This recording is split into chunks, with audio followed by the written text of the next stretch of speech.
प्रधानमंत्री मोदी लगातार बहरीन हो, ओमान हो, कतर हो, यूएई हो, सऊदी अरब हो, इनके राष्ट्राध्यक्षों से या यहाँ के क्राउन प्रिंसेस से लगातार बात कर रहे थे। लेकिन अब दरअसल जब संवाद के जरिए शांति स्थापित करने की बात आती है तो भारत कहीं है ही नहीं। देखिए संदीप, अगर ख्याली दुनिया में आप ख्याली पुलाव पकाना चाहते हैं और उस झूठ को आप सच मानना चाहते हैं तो आप उसके लिए पूरी तरीके से स्वतंत्र हैं और हमारे सारे दर्शक वर्ग भी उसको पूरी तरीके से स्वतंत्र हैं। दरअसल ये पाकिस्तान की तरफ से अब तक की सबसे बड़ी कॉन्स्टिट्यूशनल या डिप्लोमेटिक कू है, एक तरीके से मैं कहूं। भारत की पूरी विदेश नीति, खासतौर पर नरेंद्र मोदी की सरकार आने के बाद से ये विदेश नीति ये थी कि पाकिस्तान एक रोग स्टेट है, पाकिस्तान एक फेल्ड स्टेट है, पाकिस्तान दुनिया को आतंकवाद को एक्सपोर्ट करता है। और वो पाकिस्तान जो रोग स्टेट था, फेल्ड स्टेट था, टेररिस्ट स्टेट था, वो पाकिस्तान आज दुनिया की सबसे बड़ी क्राइसिस में मध्यस्थ बनकर उभर रहा है। उन्होंने इनवाइट नहीं किया है। असीम मुनीर अमेरिका के राष्ट्रपति से बात कर रहे हैं, पाकिस्तान के प्रधानमंत्री वो ईरान के राष्ट्रपति से बात कर रहा है, वहां के जो विदेश मंत्री इशाक डार वो बात कर रहे हैं, तुर्की उसमें हिस्सा ले रहा है, इजिप्ट उसमें हिस्सा ले रहा है, और भारत जो अपने आप को विश्वगुरु कह रहा था वो कहीं नहीं है। मतलब अगर भारत की विदेश नीति का फेलियर नहीं तो फिर क्या हो सकता है। और कल आपने प्रधानमंत्री जी का भाषण जब लोकसभा के अंदर सुना तो उसके बाद जो तमाम टीवी चैनल्स में जो आवाजें उठ रही थी, देखिए प्रधानमंत्री जी ने बोला और उसके कुछ समय के बाद ट्रंप ने जो है वो पॉज का ऐलान कर दिया। अब अगर इस बैंकरप्सी को आप क्या कहेंगे? हम अगर अभी भी ये मानने के लिए तैयार नहीं कि हमारी विदेश नीति दरअसल इस वक्त सिर के बल खड़ी हुई है और पाकिस्तान जो है वो दुनिया में एक्सेप्टेबल है और भारत की कोई भूमिका नहीं है, तो आप काहे के विश्वगुरु हैं? हमारे आत्मसम्मान पे चोट शशि पहुंची थरूर है। कहते हैं हमें ग्रैंड स्टैंडिंग की जरूरत क्या है? Why do we need to grandstand? हमें बड़ा एक वो अपनी छवि के अनुरूप उस भूमिका में आने की जरूरत क्या है? आराम से साइड में बैठो, वो वहां जो हो रहा है हमें अपने हित साधने, हम हित साधें। मैं तो संदीप पे कहता हूं कि आप शशि थरूर साहब इंटरव्यू करिए इस वक्त कि पाकिस्तान की जो भूमिका इस वक्त अंतरराष्ट्रीय क्राइसिस में हो रही है और भारत की वो क्या है। देखिए, हम शशि थरूर क्या कहते हैं इससे कोई मुझे फर्क नहीं पड़ता। आज की तारीख में this is the biggest diplomatic coup जो कोई एक देश कर सकता था। दुनिया की सबसे बड़ी क्राइसिस है इस वक्त। दुनिया ये कह रही है कि 73-79 का जो एनर्जी क्राइसिस था उससे बड़ी क्राइसिस ये है। दुनिया का हर देश इससे परेशान है और अगर इसमें कोई देश आगे बढ़ के अगर मध्यस्थता करा सकता है, युद्ध खत्म करवा सकता है, तो वो उसके बारे में आप क्या कहेंगे? यानी उनकी क्रेडिबिलिटी भारत की क्रेडिबिलिटी से बहुत, और भी पाकिस्तान। ये भूमिका तो भारत की होनी चाहिए थी। भारत की बात को गंभीरता से तो लिया जाता है, इस बात में तो कोई शक नहीं है। और प्रधानमंत्री लगातार संवाद भी कर रहे थे खाड़ी देशों के तमाम राष्ट्राध्यक्षों से। संदीप, मैं आपसे पूछता हूं कहां गंभीरता के साथ? क्या ट्रंप आपकी बातों को गंभीरता के साथ लेते हैं क्या? ट्रंप तो ये कहते हैं कि शहबाज शरीफ और नरेंद्र मोदी दोनों एक जो तराजू में तौल के कह दिया, they are the great leaders. ये गंभीरता से लेना हुआ।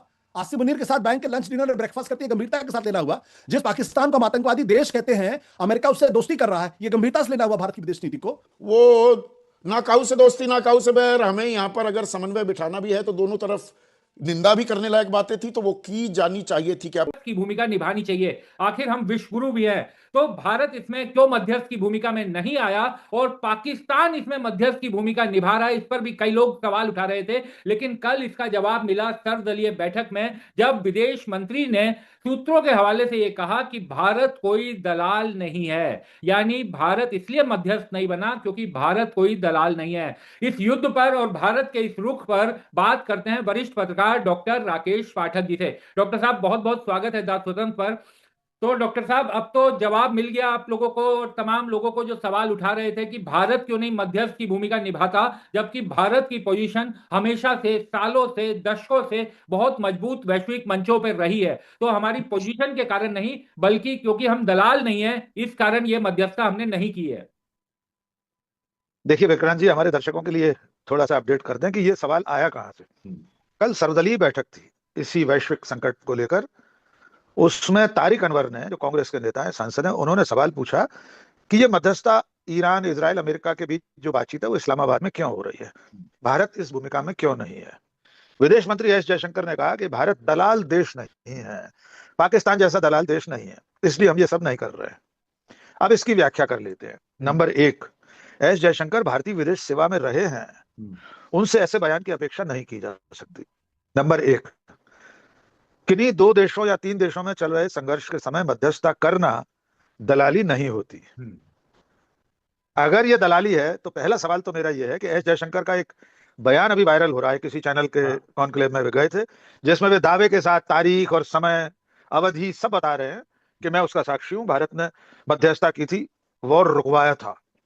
वो तो आपको याद ही होगा, वॉर रुकवा दी, पौ तो मेरा पहला सवाल यह है कि यूक्रेन रूस युद्ध रुकवाने में, मध्यस्थता करवाने में पोपो ने कितनी दलाली खाई थी। मैं चाहता हूं 10 स्वतंत्र का यह सवाल उन तक पहुंचे, वे बता दें कितनी दलाली खाई थी। उस दिन तक भारत दलाल देश था क्या, अगर जयशंकर की परिभाषा को ही माने तो। नंबर दो, दो देशों या तीन देशों या चार देशों, संघर्षरत देशों के बीच समझौता वार्ता कराना, मध्यस्थता कराना दलाली नहीं होती, बल्कि उस देश का इकबाल होता है, उस देश का जलवा होता है, उसकी वैश्विक बिरादरी में हैसियत होती है। कि आपको कोई सरपंच बनाए, आपको कोई पंच परमेश्वर की कुर्सी पर बिठाए और कहे कि हमारे झगड़े को सुलझा दीजिए, और यह तब होता है जब आपकी सचमुच में वैसी साख होती है जैसी साख इस देश की आजादी के चंद सालों बाद दुनिया में बन गई थी। कोरिया युद्ध 50 के दशक में चल रहा था, लगभग ऐसे हालात हो गए थे कि दुनिया को लगने लगा था कि तीसरा महायुद्ध होने वाला है। दोनों शक्तियां आमने सामने थी। पंडित जवाहरलाल नेहरू ने कोरिया युद्ध में मध्यस्थता की, उस लड़ाई को विश्व युद्ध में बदलने से रोका गया, और पंडित नेहरू की उस भूमिका को पूरी दुनिया ने माना। उनकी मध्यस्थता विदेश नीति की किताबों में पढ़ाई जाती है। मध्यस्थता दलाली नहीं होती जयशंकर। नंबर टू, जब भारत और पाकिस्तान का युद्ध चल रहा था, लाल बहादुर शास्त्री प्रधानमंत्री थे जी।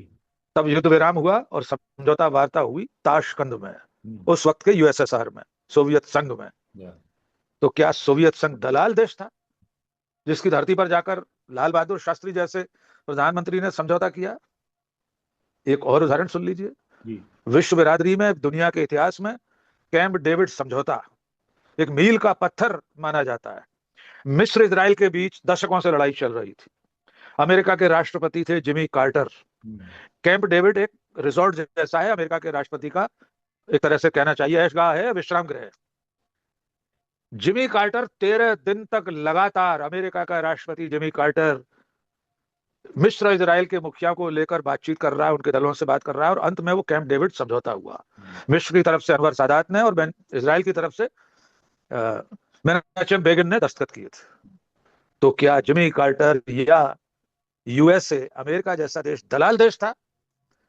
बताइए जयशंकर, अगर आपके विदेश नीति की किताबों में कैंप डेविड समझौते को, ताशकंद समझौते को, कोरिया युद्ध रुकवाने को दलाली कहा जाता हो तो उस किताब का पन्ना बताइए हमें, वरना शर्म से चुल्लू भर पानी में डूब मरिए। क्या आप ये नहीं जानते कि मध्यस्थता करना दलाली नहीं होती? एक और बात विक्रांति जोड़ लीजिए जी। जिस पाकिस्तान को दलाल देश कह रहे हैं जयशंकर, वो पाकिस्तान तो आज भी हमारा शत्रु राष्ट्र नहीं है। भारत सरकार की औपचारिक उद्घोषणाओं में पाकिस्तान को शत्रु राष्ट्र नहीं माना गया है। और ये कौन सा पाकिस्तान है विक्रांत जी? मैं समझ नहीं पाया जयशंकर के बयान से। कहीं ये वही पाकिस्तान तो नहीं है जहां प्रधानमंत्री नरेंद्र मोदी बिना बुलौए के चले गए थे? ये वही पाकिस्तान तो नहीं है जहां नवाज शरीफ की अम्मी को पैरी पौना कर रहे थे हमारे प्रधानमंत्री? ये वही पाकिस्तान तो नहीं है जिसके प्रधानमंत्री को नरेंद्र मोदी के पहले शपथ समारोह में बुलाया गया था, लाल कालीन पर गले लग रहे थे नरेंद्र मोदी? ये वही पाकिस्तान तो नहीं है जहां लाहौर तक बस चलाकर ले गए थे अटल बिहारी वाजपेयी? ये वही पाकिस्तान तो नहीं है जहां मोहम्मद अली जिन्ना की मजार पर इन्हीं जयशंकर की पार्टी के तथा कथित लौह पुरुष मत्था टेकने गए थे? ये वही पाकिस्तान तो नहीं है जिसके राष्ट्रपति जनरल परवेज मुशर्रफ को आगरा में शिखर वार्ता के लिए अटल बिहारी वाजपेयी और आडवाणी ने बुलाया था? तो ये कौन सा पाकिस्तान है जिसे आज अचानक दलाल देश का दर्जा दे दिया गया? और अगर दलाल देश है तो आज भी उसके साथ कारोबार क्यों कर रहा है भारत? राष्ट्रीय सुरक्षा सलाहकार के सुपुत्र, उनकी कंपनी आज भी पाकिस्तान के साथ धंधा कर रही है। लानत है ऐसे दलाल देश पर, हमें उससे हर तरह के रिश्ते तोड़ लेना चाहिए था। तो मैं समझता हूं विदेश नीति के मोर्चे पर देश के विदेश मंत्री का इस तरह का बयान भारी भूल है। न केवल भूल है बल्कि जघन्य मूर्खता है ये विक्रांत जी। होगा। तो इस समय दुनिया भर के देश ये कोशिश कर रहे हैं कि ये जंग किसी तरीके से सुलझे, और अगर कोई मध्यस्थता कर रहा है, कोई भी देश अगर मध्यस्थता कर रहा है, उसके बारे में इस तरीके के शब्द सुनकर इसका वैश्विक राजनीति में क्या इसको अन्यथा नहीं लिया जाएगा? क्योंकि दुनिया भर के देश इस समय चाह रहे हैं कि ये युद्ध किसी तरीके से रुके। बिल्कुल लिया जाएगा। देखिए, एस जयशंकर न केवल भारतीय विदेश सेवा के अधिकारी रहे हैं बल्कि चीन, अमेरिका जैसे देशों में राजदूत रहे हैं। दुनिया में बड़े बड़े वैश्विक मसलों को उन्होंने बहुत करीब से देखा है। और भारतीय विदेश सेवा का अधिकारी तो पहले दिन से आईएफएस में सेलेक्ट होने के बाद से विदेश नीति का अध्ययन करता है।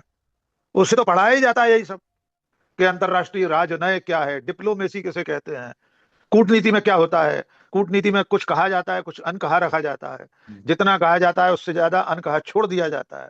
ये सब कूटनीति कहलाती है। लेकिन हमारे विदेश मंत्री इस वैश्विक संकट के सुलझने की दिशा में अगर कोई कदम आगे बढ़ रहा है और ऐसा बयान वे दे रहे हैं, तो न केवल ये उनकी खींच बता रहा है, बल्कि वो ये भी बता रहा है कि ये मौका हमारे हाथ में नहीं आया, अंगूर खट्टे हैं। अच्छा, आप कल्पना करके बताइए विक्रांत जी, अगर यही समझौता वार्ता, यही मध्यस्थता दिल्ली में हो रही होती, नरेंद्र मोदी पहल कर रहे होते, जेडी वेंस आज या कल दिल्ली आने वाला होता, ईरान की तरफ से कोई आ रहा होता, कालीबाफ या कोई भी, इजराइल की तरफ से विदेश मंत्री आ रहा होता, तो यही एस जयशंकर ऐसे ही किसी मंच पर बैठकर खड़े होकर भरतनाट्यम कर रहे होते, किच्चीपुड़ी डांस कर रहे होते। देखिए हमारे प्रधानमंत्री का जलवा, देखिए भारत की मध्यस्थता में ईरान संकट, पश्चिम एशिया संकट हल हो रहा है। लश्करे नोएडा के गोदी मीडिया के चैनल तांडव कर रहे होते, खुशी से नाच रहे होते, पग घुंघरू बांध मीरा नाची की तरह नाच रहे होते नरेंद्र मोदी के जलवे को लेकर। व्हाट्सएप यूनिवर्सिटी पर, सोशल मीडिया पर सुनामी आ गई होती कि देखिए भारत मध्यस्थता कर रहा है। चूंकि हमें यह अवसर नहीं मिला, इसलिए आप अपनी खिसियानी बिल्ली खंबा नोचे वाला काम कर रहे हैं और इससे उल्टा नुकसान कर लिया है। हम विदेश नीति के मोर्चे पर वैसे ही पिछले 26 तारीख हो गई, युद्ध शुरू हुए 27 दिन। जी हाँ दोस्तों, ये थी अब तक की मालूमात जो मैंने आपके साथ शेयर की है। वीडियो कैसी लगी अपनी राय के साथ कमेंट बॉक्स में ज़रूर करें। वीडियो को लाइक करो, चैनल को सब्सक्राइब करें। अगर आप भारतीय मीडिया का रिएक्शन देखना और सुनना पसंद करते हैं, चैनल को सब्सक्राइब करना मत भूलिएगा। हाजिर होते हैं एक नई वीडियो, नई अपडेट के साथ। नेक्स्ट वीडियो दीजिए इजाज़त। अल्लाह हाफिज़।